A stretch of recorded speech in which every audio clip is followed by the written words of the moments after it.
Alright, so this is way off topic for me. And maybe I'm not really sure why I'm even posting it. But, so reading about philosophy lately, because I'm trying to understand my place in the world and my anger with human beings in general, my frustration with the way we treat each other. So, started reading Sartre's on nothingness and being, and then also Dostoevsky, reviewing that because I had an existentialist high school teacher who left a big impact on my brain.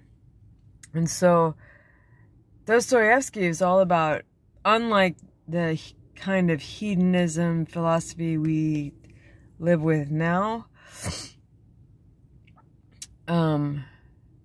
Dostoevsky is about some people are meant to suffer. Like, it's like you have blue eyes, I have brown eyes.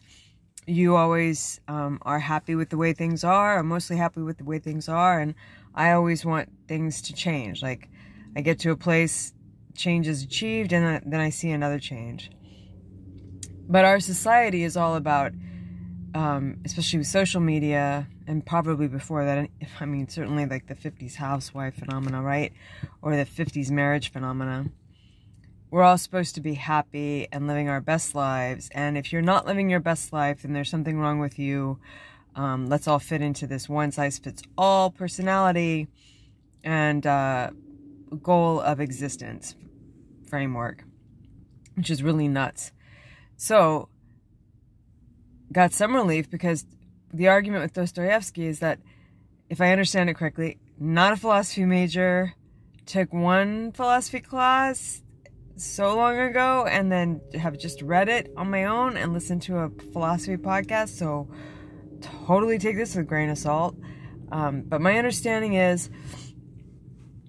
if we are constantly striving for change, then those people who can't be satisfied provide a use or a tool or a gain for society as a whole by pushing us all forward. And so we need all these different types of personalities in order to be a highly functional society, right? Just like you need a diversity of people of ideas, backgrounds, experiences, cultures, artistic types, perspectives, these personality types, we need to also embrace all this diversity instead of trying to shove us all into this super glamorous, 2 minutes of fame, TikTok version of life. That was really great for me to be reminded about, and I totally needed it, even at my age. And yeah, anyway, whatever. I'm not perfect. And then the Sartre is about, like, we have these ideas of what we put on each other and put on ourselves as we imagine we're being seen by other people. Meaning, like, I am a scientist, I'm female, I'm middle-aged, I'm short, yada, yada, yada. Those are my isms, so to speak. He uses a different word, and I can't remember what it is. Factisms. And so that makes us have this identity. And in that identity, we move through the world, right? And we can get lost in that identity and completely attached to it, like sticking to it, like we're glued to it. And then how others perceive us, or we are assuming or picking up on perceptions. And he would argue that people do judge all the time, which I would argue is true. Whether it's positive judgment or neutral judgment or negative judgment, there's some sort of like assessment that we're doing of individuals constantly throughout the day. And there's a real evolutionary drive for that, which is where I'm going. I'm going to go to evolution. So we also have upon us these isms that other people put on us and we accept, right? You have to take some personal responsibility, I guess. I don't know if he says that at all. But, so within all that construct that we and others have created to identify who we are moving through the world as children, as teenagers, as young adults, etc., there is another part of our brain. It's like a meta-consciousness part of our brain that is watching us do all these things.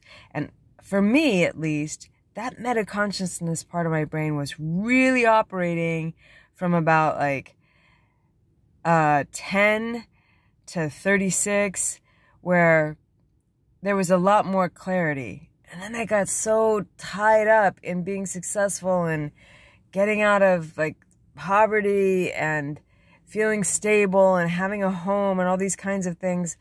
I totally lost connection with that space in between all those isms.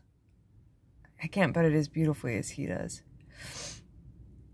But anyway, maybe that's useful to some of y'all. It was certainly useful to me to remember that all these identifying factors I have from others about me, good or bad, and that I have for myself about me, are only a tiny, tiny part of who I am. And they can all change, right? They can all, and they do change. They have changed. And so we are malleable from our own will as well as through the will of others based on like where we're born, what sex, race, etc. that we're born into. So, in the hedonistic philosophy, which I think is the most recent one, I don't know if there's something past that. It is about like getting rid of all suffering, getting rid of all pain, right?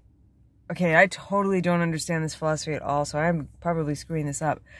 But the goal is that there should be no suffering, right? We should all live our Instagram lives. Our Facebook lives should be right there, true, right? No suffering, live forever. And that if we're not living our best lives, this kind of philosophy has to come from an affluent group of people.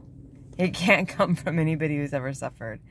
I mean, it could totally be picked up by people who have suffered. I get that. But I think it has to originate from an affluent. Because the conclusion is that if you have not reached that apex of pleasure and perfection, defined as no more pain or suffering, then that's on you. Because Darwinianism is survival of the fittest. And let me just repeat for the 20th time, and I will do it 100 times. Darwinianism is not about survival of the fittest in the way that you think it is. Most people think it is. Fitness is not defined as my individual fitness. My fitness is defined as to how many kids I have. It's basically the fitness of my genetic material, not me, my genetic material moving on to the next generation and then getting moved into the next generation and the next generation and the next generation.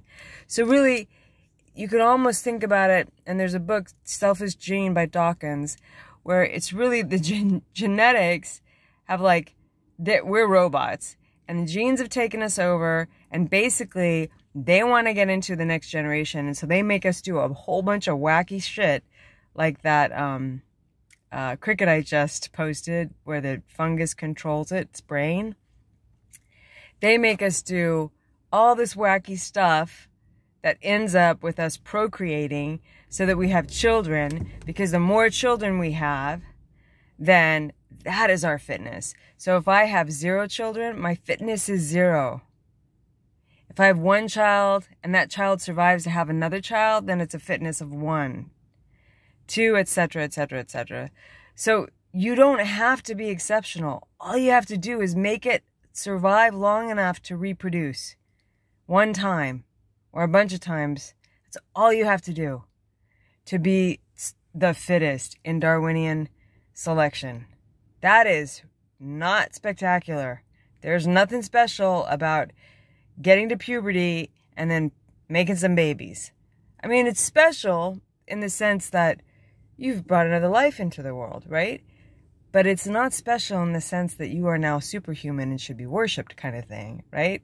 So this bootstraps idea of Darwinian fitness is A, wrong, 2, cruel, and 3, I think narcissistic. I hope this made sense.